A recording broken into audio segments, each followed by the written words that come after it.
Hello friend, আমি ঝুমির একটি নতুন ব্লগে তোমাদের সবাইকে স্বাগত। আজকে আমি কতগুলো কিচেন টিপস নিয়ে তোমার কাছে হাজির হয়েছি। আমাদের গৃহিণীদের রসুন ছাড়ানো একটা বিরাট বড় সমস্যা। চলো আজকে আমি তোমাদেরকে দেখাবো কত তাড়াতাড়ি রসুন ছাড়ানো যায় আর কতগুলো টিপস অবলম্বন করলে খুব সুন্দরভাবে রসুন ছাড়ানো হয়ে যাবে। রসুনের পোয়াগুলো আমি প্রথমে আলাদা করে নেব।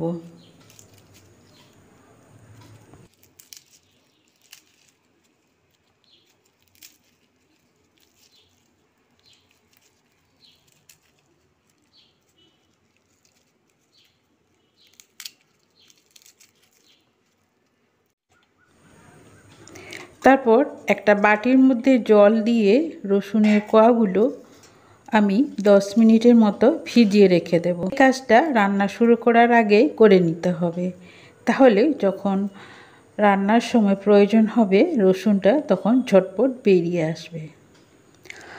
আর এরকম একটা ছিপি নিয়ে নেব, মানে কোনো বোতলে ঢাকা। তারপর 10 মিনিট পরে দেখো রসুনগুলো কতটা ভিজে নরম হয়ে গেছে। আর এরকম ছিপি করে ঠিক মুখটায় একটু চাপ দিয়ে আর আঙুলের সাহায্যে দেখো খোসাগুলো উঠে চলে আসবে।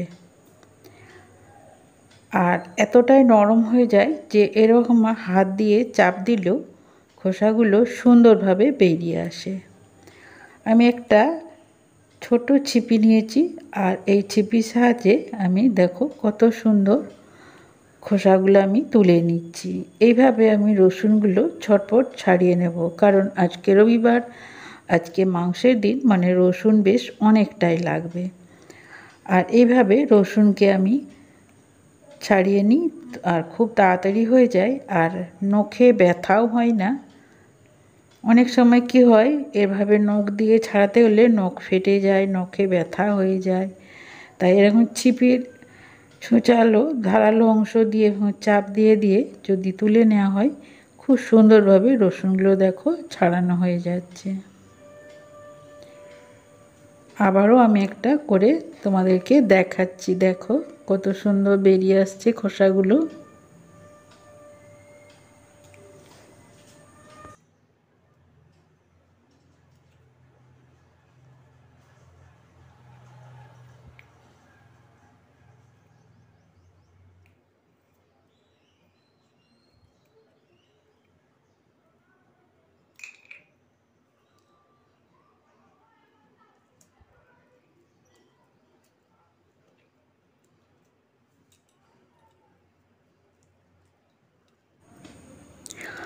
আবারও দেখো রসুনগুলো আরও যদি 2 মিনিট আমি ভিজিয়ে রাখি তাহলে এতটাই নরম হয়ে যায় যে এরকম আঙ্গুলের সাহায্যে চাপ দিলেই সুন্দরভাবে খোসাগুলো বেরিয়ে আসে।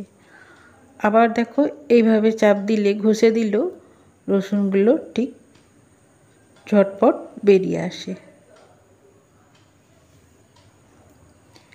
যেসব বন্ধুরা আমার এই ভিডিওটি দেখছো তাদেরকে জানাই অসংখ্য ধন্যবাদ। আর যদি চ্যানেলটিকে সাবস্ক্রাইব না করে থাকো তাহলে সাবস্ক্রাইব করার অনুরোধ রইল আর একটা লাইক দিতে ভুলো না যেন। আর তোমাদের পদ্মকলির মতন সুন্দর আঙ্গুল দিয়ে দুটো কমেন্ট লিখে যাবে আমার আজকের টিপসগুলি, কিচেন টিপসগুলি তোমাদের কীরকম লাগলো।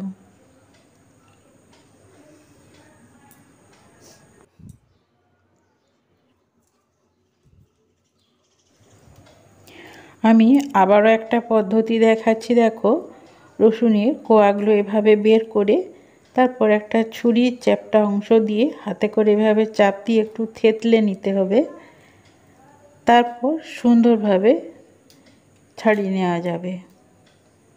দেখো থেতলে নিয়েছি আর কত সুন্দর সাইড থেকে খোসা বেরিয়ে আসছে। এভাবে দিয়ে একটু হাতে করে থেতলে নিতে হবে। সুন্দরভাবে দেখো খোসাগুলো বেরিয়ে আসছে। আর যদি তোমাদের হাতের কাছে এরকম হামালদিস্তার হাতল থাকে তাহলে হাতল দিয়ে এভাবে একটু করে থেতলে দিবে, দিলেই দেখবে সুন্দরভাবে খোসাগুলো বেরিয়ে আসবে। এভাবে থেতলে দিলে দুটো কাজ একসাথে হয়ে যাবে, রসুন থেতলানো হয়ে যাবে, খোসা বেরিয়ে হবে। আর এইভাবে করে শাক রান্না করতে খুব সুবিধা হবে। আমি এভাবে শাক রান্না করব, তাই আমি থেতলানো হয়ে গেল। এরপর আমি রসুনের খোসাগুলো ছটফট বের করে নেব। দেখো কত সুন্দর রসুন থেকে খোসা ছেড়ে যাচ্ছে।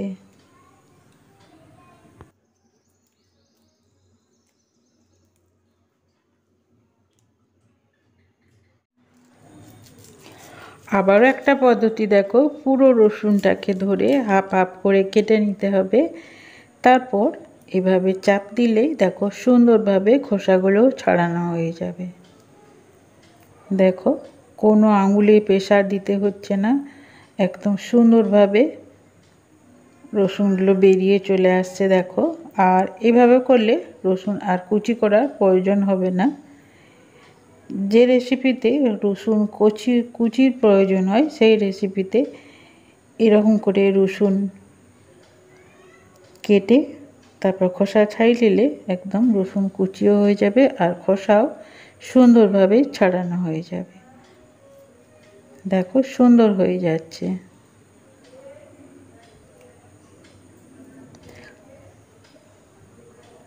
একসাথে ধরে কতগুলো রসুন একসাথে ছাড়ানো হয়ে যাবে।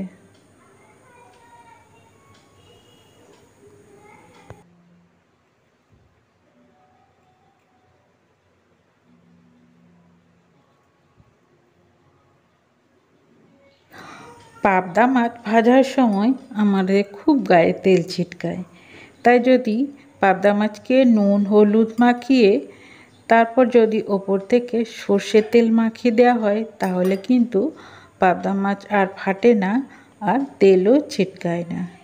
যে কোনো মানে আঁশবিহীন মাছ, যেসব মাছের আঁশ নেই সেই সব মাছকে যদি এভাবে আমরা ভাজি তাহলে গায়ে তেল ছিটকায় না আর সুন্দরভাবে ভাজা হয়ে যাবে।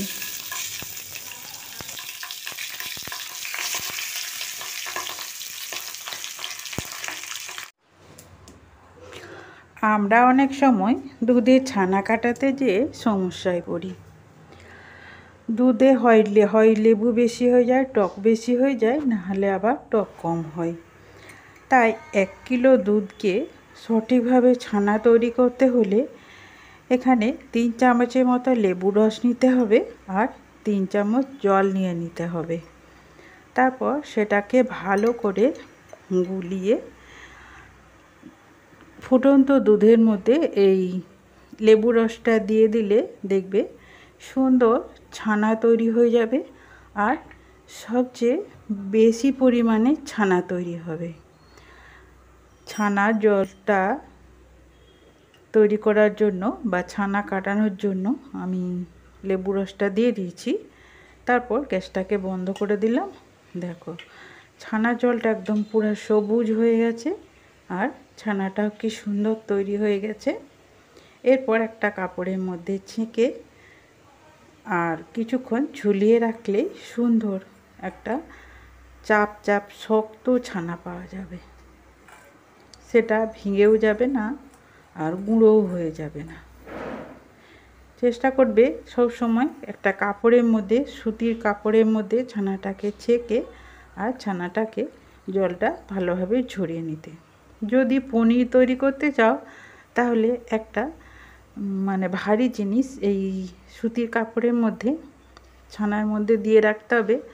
আর যদি ছানা তৈরি করতে চাও সুন্দর তাহলে বা এই কলাকাঁদ বা সন্দেশ তাহলে এই রকম গামছাটা, এই গামছা বা নরম সুতির কাপড়কে, ছানার এই কাপড়কে একটা তারের মধ্যে ঝুলিয়ে রাখলে সুন্দর ছানাটা তৈরি হয়ে যাবে। আমার এই টিপসগুলো তোমাদের যদি কাজে লাগে তাহলে প্লিজ তোমরা চ্যানেলটিকে সাবস্ক্রাইব করে দিও আর তোমাদের সুন্দর আঙ্গুল দিয়ে সুন্দর একটা মতামত কমেন্ট বক্সে রেখে যেও। আমরা সবসময় মিক্সিতে পোস্ত বাটতে যে সমস্যায় পড়ি, পোস্ত বলো বা সর্ষে বলো, এটা কিছুতেই মিহি বাটা হয় না। তাই প্রথমে সর্ষে বলো বা পোস্ত বলো, প্রথমে শুকনো 5 বার পালস মুডে ঘুরিয়ে নিতে হবে। তারপর সেটাকে জল দিয়ে 2 মিনিট ভিজিয়ে রাখতে হবে। তারপর বেটে নেবে, দেখবে সুন্দর বাটা হয়ে যাবে। আমি এখানে লঙ্কা দিয়ে দিয়েছি, দিয়ে একটু ঘুরিয়ে নিয়েছি পালস মুডে, তারপর জল দিয়ে দিচ্ছি। তারপর ছড়ি করে যেটা গায়ের দিকে লেগেছিল সেগুলো এক জায়গায় জড়ো করে এটাকে আমি 2 মিনিট ভিজিয়ে রাখবো। তারপর বেটে নিলে একদম দারুণ সুন্দর পেস্ট হয়ে যাবে।